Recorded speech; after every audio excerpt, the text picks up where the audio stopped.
We built this show, we built Got Guild, because we just want like a friendly way, a more approachable way to see what Web3 is.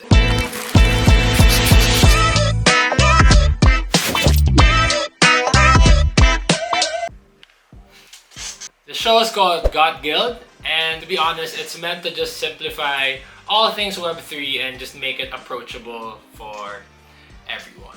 So why are we doing Got Guild? Mainly we're doing Got Guild because Web3 is such a foreign concept. I think for just the general public. It's something that's so hard to explain, but it's something that's real. It's something that's actually existing. It's not just a coin that you invest in or whatever. You know what I mean? It's so vague, I think. Like, before Web3, I didn't even know there was something like a Web2, a Web1. Like, I just thought internet, that's it. Like, World Wide Web, like, that's it, right? It's good to think that we also were in that cusp where the internet started. So, for us, like, everything was just web. You know what I mean? Like, everything was just web. And at some point, web even meant just website. It wasn't even just like the World Wide Web. So to classify something as Web 1, Web 2, and then Web 3, it just made everything all the more confusing, especially to people who don't know what... It can be very intimidating, I would say. It's super intimidating. And I think once that classification started happening, it just made everything just so confusing. And now that there's a group of people that's trying to just talk about what Web 3 is and just say that Web3 exists, that made everybody so skeptical on what it is. And at some point last year, in the rise of what Web3 was, people were saying that only a small percentage, like I think 1% knew what Web3 is.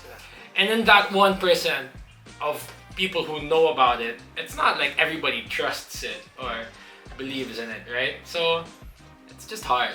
It's been so difficult. And you see it too, right? When you talk to your friends, when you talk to your family, like I know when I told a lot of my relatives that, oh, I'm moving to BlockchainSpace, like, oh, crypto, isn't that a scam? Is that investing in tokens? Is that like, oh, I've heard of the Elon Musk thing? Or like, they're very different perceptions when it comes to Web3. Oh, for sure. And there are many different misconceptions too, right? Like, I think a lot of it falls closely with like the token aspect of things, the coin aspect of things, investing.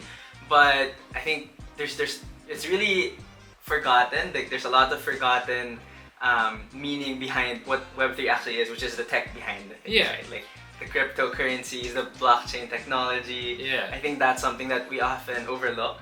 That's true. You know, people just often focus on how to make the next 10x. What can I invest on? And you know, that was exacerbated by the whole Axie craze that started a couple of years ago, right? Like a lot of Web3 gaming in particular, I think that's what really put play to earn in the scene. That's what put Web3 in the minds of the mass appeal, right? Since something like that was brought to the general public, like, oh, I could use this new technology and earn money while just gaming on my phone. It made Web3 so much more popular and so much more accessible. But also, it put Web3 equals making money. Not Web3 is a technology. Not Web3 is a business. It is a field that people actually specialize in. It became like Web3 is making money. So with anything that is directly linked to making money, people will always think of it as a scam. Right? Sure. Like especially if it's get rich quick, right? Get rich, that's a better way to put it. Like crypto and Web3 became like, if you mention like blockchain to anybody, it's like a get rich quick scheme. Right? It's stupid. And I think that's one thing that we want to tackle. Like it's not that. There is a layer to everything. To what Web3 is and what blockchain technology is, but it's just so complicated. Like even when I was trying to learn about what that was, if you go on YouTube and just type it, it's such a complex thing. And with the whole NFT things too last year, I think a lot of people, it started to gain like mass appeal. Like a lot of people started to try it out at least, like, oh, what is this NFT thing? But again, it was more towards that get rich quick thing, right? Yeah. So like the meaning behind the technology started losing itself with how people perceive it. So that's why like we built this show. We built Got Guild because we just want like a friendly way, a more approachable way to see what Web3 is. I know some people, especially like the peers that I'm close to, just because of what the public perception is right now, they really just refuse to understand what it is, especially with how technical everything is, especially with how annoying, to be honest, some people can be with it. Some people that gain money from it. You got the crypto bros. Yeah, you got the crypto bros there. It's so annoying. And we just want to make something different. Right? We just want to make something different. It's not a get rich quick scheme. it's kind of like a tongue twister. Right? Get rich quick scheme. It's not that. It's not that. It's something that actually exists. It's something we're a part of. It's something that I think that the future is just building towards it. Like, right? We're definitely just scratching the surface of all of these applications that you've seen. Obviously, profile pictures, gaming. There's health for sure. Yeah. Real estate, and obviously finance, right? So it's all a part of it, and we're just scratching the surface of what the potential applications will be. We've been talking about Web3 just so much. Like we've been mentioning that word, just loosely throwing that word around, and we told you that we want to make it like make sense for you. So, if you were to explain as easy as possible for you, just like as easy as possible, what is Web3? You'd start with, I think it really starts with decentralization, right? Like it's become a buzzword of sorts now, but it's really that, right? Like the key differentiator of Web3 and Web2 is that there's no single source of failure, so everything is decentralized, right? So you take some of the Web2 giants, for example, like Facebook, like an Amazon, like a Google, things like that. They function pretty well, but there is that single source of failure, which is the entities themselves, right? But I think when you talk decentralized, there isn't that thing anymore, right? Now it's a lot of validators working together to make sure that the system is up and running and continuously going, right? That's kind of what it is. And for me, like an easy way I think to understand it is what is Web 1, what is Web 2, and how did that lead to Web 3? So I think Web 1, it's easy to understand that as the .com era. It's where to have an identity online, you have to make a website. It's like creating, for example, like for me, like it's anjosilvaza.com, and that's how I make a name for myself, and that's where I put everything so that other people in other parts of the world can know more about me, right? And then there came Web 2. So at some point in making these accounts, you started making emails so that you can start messaging each other, and that became like a validator to who you are. Like if me as a person, I am Anjo Silvaza, but I am Anjo Silvaza at gmail.com. That's how you can get through me. And I think that kind of led to the personalization of everything. Especially an identity. It became like, I am this online. From a website to an email to social media. Right? So it became Facebook, it became Instagram, Twitter, TikTok now, YouTube, LinkedIn, professionally. So I think that became what the Web 2 is. Web 2 is just having an account having an account online, and that being the way that people can find you and understand who you are. So Web 2 is social media accounts.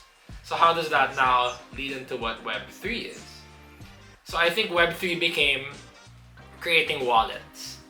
Ooh. Right? Ooh. Because now you have a wallet that links directly to you, and that makes it easier for websites to be able to identify who you are, how you can be tracked, or how you can just link everything there. It's now super easy to find you. It's not just, it makes Web 2, you make an account, to Web 3, you have a wallet, and now you can do transactions peer-to-peer. And it's a wallet that you own, right? Yeah, it's a wallet you own, and it's just specific to you. Like everybody can tell that it's by you, it's from you, and now transactions can be made through an account you made online. It's .com websites, social media, Web 2, and it's centralized, right? So For example, everything's localized. I think that's an easy way to understand it. And then you bring that to Web3, where it's just a wallet where you have an account and transactions can be made.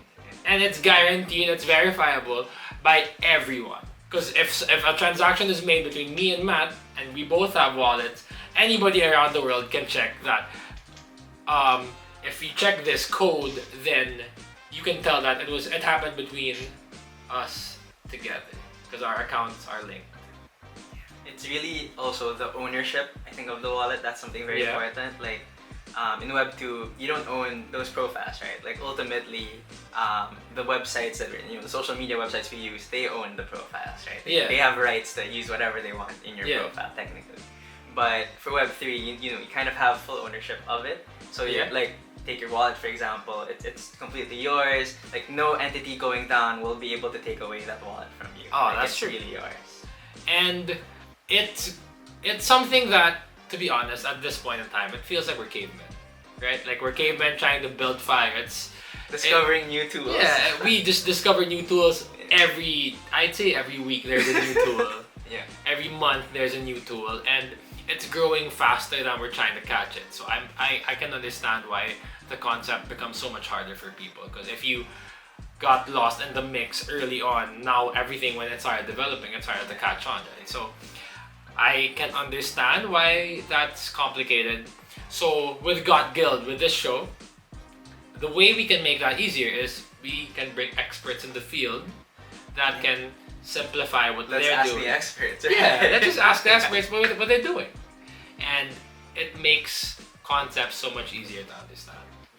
We should ask them to explain it, in as simple a way as possible, so that everyone understands what the heck is happening in Web3, right? Because I'm sure there are things that we can learn also. Like, I'm not gonna lie, like, it's not like we're the most, we have the most advanced knowledge in every aspect in this field, right? So we'll learn with you guys, and everything that we can grasp, we'll share with you. For sure. Especially once we start bringing in like bigger names and bigger people in the show. Oh yeah. That makes Web3 as friendly as possible. It's going to be even friendlier.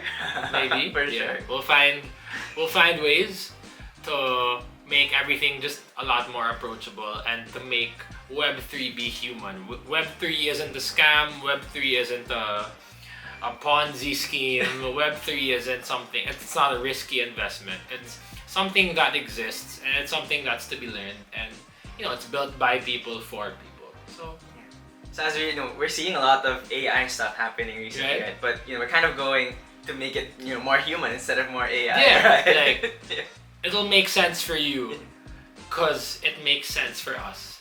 So, what's in store for Got Guild? Like, what do we have? I'm really excited about the guests we're bringing on. I think it's definitely going to be nice to hear about, what it is that they're building, how it is that they explain it, and how we can share that to you guys. And I think the best part is, as we said, that this isn't gonna be this is not gonna be centralized.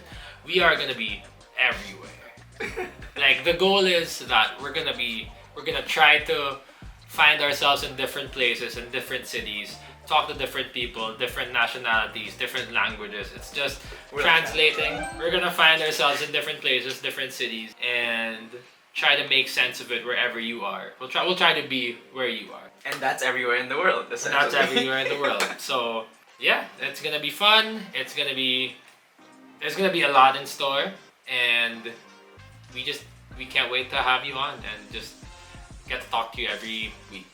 Looking forward to joining you guys on this journey as well. Yeah, so we'll learn as far as you do, maybe hopefully even more. And we'll bring in big names, big guests, and we'll try to help you out as much as we can, because we need help too. And we're here to help each other. Yeah, right? so you're gonna be seeing Matt and I, along with a lot of other people in the show for the next few months, years, decades.